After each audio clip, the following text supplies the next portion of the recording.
I swore I told myself I was not going to do any video right now, that I was going to actually enjoy the mow here, but I get this question so much I wanted to bring this out and show you guys. So this, a lot of you guys will find your stolons looping out of the ground like this, and you're St Augustinegrass overbiter, and you want to know if this is a problem or how do you stop it.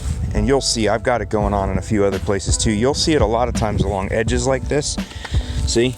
Because there's no more space, there's no more real estate here, so they think, well, I'm going to pop out and go over and just go over all my brothers and sisters here. And that's essentially what St Augustinegrass is. It's just all these stolons just reaching out everywhere.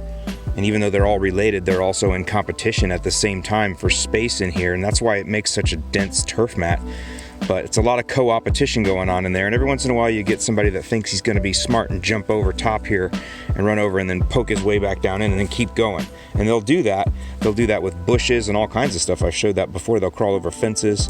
So this is just a normal thing for it to happen with this grass type. It's not a problem. It's nothing you can prevent. There's nothing you've done wrong. You don't need to dethatch. It's just something that happens at certain times of year, and it's just one of those things you know about. It's just something that happens with this grass type.